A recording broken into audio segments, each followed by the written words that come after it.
Sud Radio, Regard de femme. Regard de femme avec Michèle Vianès, présidente de l'association Regard de femme à Lyon. Bonjour. Bonjour Philippe, bonjour à tous et tous. Et Aurore Boyard, avocate à Toulon. Bonjour. Bonjour à tous. Vous devez être en train de ranger vos stylos là pour acheter la Ferrari après avoir entendu les pronostics de Jean-Paul Delperrier. Alors Michèle, votre... Enfin, non, moi c'est pas une Ferrari qui me fait rêver. Oh, bon, vous nous direz ce que c'est après. Michèle Vianès voulait nous parler. On en parlera d'ailleurs à 9h06 en compagnie du caricaturiste Olivier Rançon. C'est votre coup de cœur, coup de gueule de l'actualité du verdict des attentats de janvier 2015. Oui, tout à fait. Donc le verdict du procès de Charlie, de Montrouge, de l'Hypercacher, tous ont été condamnés. Même celui qui comparaissait libre, et ce qui est important, c'est que la cour d'assises, c'est son rôle, a dit qui sont les coupables et qui sont les victimes. Et elle a surtout innocenté Charlie. On sait que pour certains, c'est pas évident. Donc pour moi, ce qui est important, c'est que tous ont eu une peine, tous ont été condamnés. Certains une peine prononcée moins forte que celle par accusation, d'autres plus forte. Et pour certains aussi, la qualification de terroriste n'a pas été retenue. Mais ce qui est important, c'est que tous ceux qui ont participé, je dirais, de près ou de loin à des actes terroristes ont été condamnés. Et ce procès a surtout montré pour moi que les 3 djihadistes qui ont été abattus donc par les forces de sécurité après avoir tué 17 personnes n'étaient rien sans tous ces accusés qu'on avait voulu nous faire passer pour des lampistes. Et c'est ça qui est important pour moi dans ce procès. Merci beaucoup. On va continuer après. Aurore Boyard, vous voulez parler d'un sujet plus léger, la levée du confinement, où vous allez profiter, après avoir joué les pronostics de Jean-Paul Delperrier, de vous acheter votre voiture de rêve qui est... Non, une île, moi. Ah bon, d'accord, oui, c'est pas la même chose. On vous écoute, Aurore. Alors, en fait, moi, je dirais qu'il y a comme un petit air léger de liberté retrouvée. Pour la première fois depuis longtemps, je n'ai pas râlé lorsque je me suis retrouvée dans les embouteillages. Je n'ai pas râlé non plus contre les gens qui oublient qu'ils ont un clignotant sur leur voiture ou qui conduisent pas très très bien, parce que ça fait plaisir de voir de nouveau des gens dans les rues, de voir des commerçants ouverts, de voir tout simplement une vie qui revient. Voilà, qu'on en sait un petit peu plus sur le virus. Moi, je fais partie de ceux qui pensent que, bon, effectivement, on doit rester masqué, mais qu'il ne faut pas qu'on s'arrête de vivre. Donc, ça m'a fait plaisir cette semaine de voir des embouteillages. Vous êtes bien la première. Donc, je comprends, parce qu'avoir une Ferrari dans les embouteillages, excusez-moi, mais l'utilité est limitée. Alors, mesdames, vous avez décidé de nous parler de l'étude de l'Institut Pasteur sur les lieux de contamination au Covid-19. Michèle. Oui, donc c'est extrêmement intéressant parce elle est composée de 2 parties. La première sur les circonstances dans lesquelles les personnes ont été contaminées. Il y a eu plus de 30 000 personnes qui ont été interrogées, qui ont répondu. Et puis une autre qui porte sur les différents facteurs à risque, ce qui nous paraît d'autant plus important que ça va justifier un certain nombre de gestes barrières sur lesquels on s'interrogeait. Alors, ce qui est intéressant, moi, je trouve plusieurs choses intéressantes. D'abord que 44% des personnes savent qui les a contaminés. Hein, oui. Ça c'est important. Donc la contamination dans le foyer, le cercle familial, milieu professionnel, amical, et puis surtout on s'isole mais trop tard. Et bon, alors comme on nous l'a dit, répété, c'est vrai. Hein, donc les repas jouent un rôle central. Dans les contaminations, c'est évident, c'est le moment où on enlève le masque. Garder un masque pour manger, excusez-moi, c'est un peu compliqué. Voilà, mais bon. C'est ça, on l'enlève tous. Et puis, les bureaux partagés, bien, évidemment. Donc ça, si vous voulez, ils ont enfoncé géré des portes ouvertes et des choses sur lesquelles on est à peu près d'accord logiquement. Et puis, surtout que le contact le plus important a toujours été à l'intérieur. Et ce qui m'a étonné en particulier, c'est que les transports en commun comportent moins de facteurs de risque. Alors, est-ce que les gens se protègent plus dans les transports en commun? C'est peut-être la question. Moi, je vais vous dire ce qui m'a le plus étonné, en lisant les cartes assez importantes qui sont à la fin de l'étude, c'est sur le ratio des risques d'être infecté. Eh bien, avoir des enfants l'augmente. Et alors surtout, s'ils sont gardés par une assistante maternelle, c'est multiplié par 2. S'ils sont en crèche, c'est 1,5 fois. Maternelle, collège et lycée, ça augmente sérieusement. Par contre, à l'école primaire, c'est moins.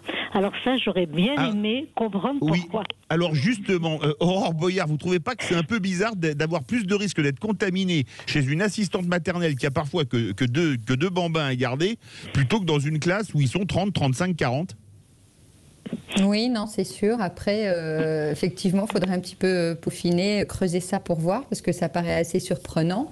Alors après, je dirais que finalement, ce qui est intéressant dans cette étude, c'est que vous savez, à un moment donné, on a parlé d'open space. Ah, oui. L'open space, c'était génial. Chacun avait son petit cagibi. Hein, vous savez, l'intérêt d'un open space, c'est qu'on ne peut pas défoncer de portes ouvertes, là. Eh bien, c'est clair, c'est clair. Mais l'intérêt d'un open space, c'est qu'on peut plus facilement attraper le Covid. Voilà, et oui, donc si effectivement, on le voit pendant cette étude, il y a des risques plus élevés, on le sait d'ailleurs quand on se retrouve dans des endroits clos, les open space, c'est pas génial, donc peut-être que ça va nous amener à réfléchir pour l'avenir, parce que définitivement, le luxe, c'est l'espace.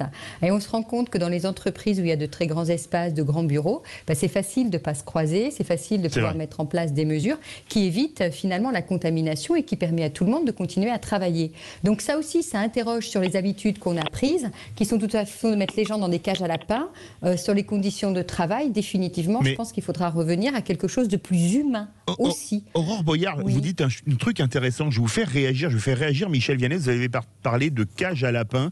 On a une émission qui s'appelle On parle IMO, qu'on aura tout à l'heure à 9h30, et il y a une étude qui est prouvée, c'est que depuis le premier confinement, les gens préfèrent aller travailler vivre plus loin de leur travail, à condition d'avoir plus d'espace, parce que le logement est moins cher en général, et en plus avec un jardin. Est-ce que finalement le Covid n'aura pas révolutionné ça ?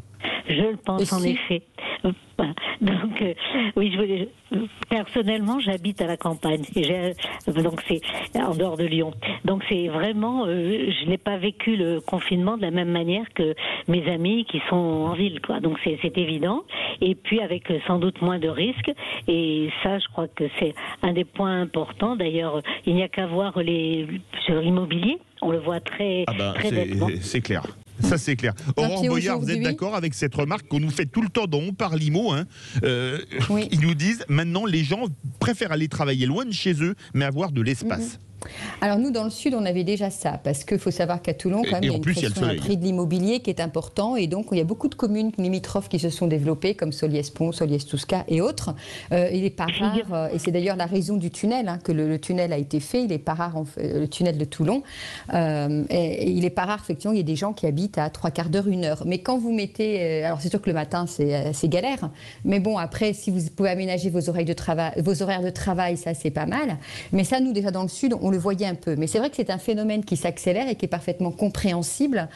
Comme aussi, on voit que les gens préfèrent acheter effectivement, même en centre-ville, parce qu'on a la chance quand même sur Toulon, même si la pression immobilière est importante, on a la chance de trouver encore des endroits qui sont un petit peu des cocons. Vous en connaissez d'ailleurs, cher Philippe, dans lequel vous venez un peu les étés, voilà, qui permettent quand même d'avoir cette bouffée d'oxygène et qui ont permis de vivre un réel confinement. Oui. Et en plus, aujourd'hui, ce qui est fou, alors qu'on pensait que c'était l'inverse, en tout cas nous dans le Sud, ce qu'on remarque, c'est qu'il y a plus d'acquéreurs que de biens à vendre. Ah oui. Alors que moi, j'aurais pensé l'inverse. Donc les prix montent. Oui. Ah oui, donc mais ils ont toujours été chez nous dans le sud de la France, les prix ont toujours été quand même assez élevés. Mais là où ça fait la différence, c'est aussi qu'il y a des gens qui ont des moyens d'acheter, d'autres non. Les prêts sont plus difficiles à obtenir, bien évidemment, en ce moment. Ça, c'est clair, on en parle également régulièrement, c'est le problème des banques. Tiens, mesdames, question, il nous reste 2 minutes, 1 minute chacune. Michel Viannès, vous allez faire un réveillon cantonné à 6 ou vous allez prendre un peu de liberté en laissant plus d'espace entre chaque convive à table ? Non, nous allons respecter les normes. Je pense que c'est extrêmement important. On ne s'amuse pas avec ce genre de choses. Et vous, Aurore Boyard, vous allez respecter les normes ou aller prendre un peu de liberté, mais en mettant un peu plus d'espace entre chaque convive autour de la table ? Moi, je suis très attachée à un principe constitutionnel qui est la liberté à l'intérieur de sa maison, quand même, je le rappelle. Donc, ça nous a beaucoup fait sourire, nous, les avocats et les gens du monde judiciaire, lorsqu'on a entendu que le gouvernement voulait nous imposer à l'intérieur de nos maisons 6 personnes à table. Néanmoins, il faut quand même être, je dirais, réaliste. Il faut penser à nos proches. Donc, effectivement, nous, ça va être... On ne fera pas 6, de toute façon, pour le réveillon, pour des tas de raisons. Mais on va se faire un bon réveillon quand même. Je veux dire, ça n'empêche pas.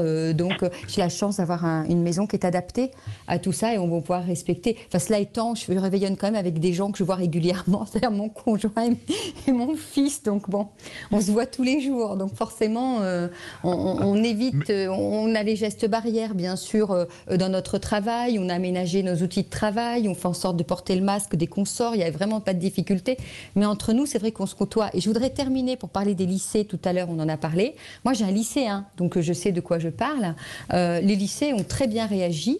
Il est dans un lycée à Toulon. Ils sont quand même 4000 élèves. Ils ont divisé par 2. Ils ont pris énormément de mesures, si bien que dans le lycée, il y a eu très très peu de cas de Covid et aucune contamination au lycée. Donc c'est possible d'éviter les contaminations. Ça, c'est une très bonne chose. Bien sûr. Merci, mesdames. Je vous ai réservé un petit hommage parce que c'est ma dernière de Regard de Femme en 2020. Vous permettez? Allez, Maxime. Maxime.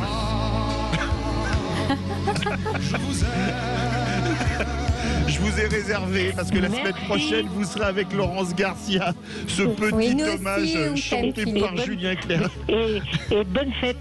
Eh ben, bonne fête à toutes les deux. Fête à tout le Je vous monde. embrasse, Aurore Boyard, avocate à Toulon, Michel Vianès, présidente de l'association Regard de Femme. On l'aime aussi, mais lui il est barbu. C'est Gaspard de Vaubicourt et c'est le journal des sports dans quelques instants.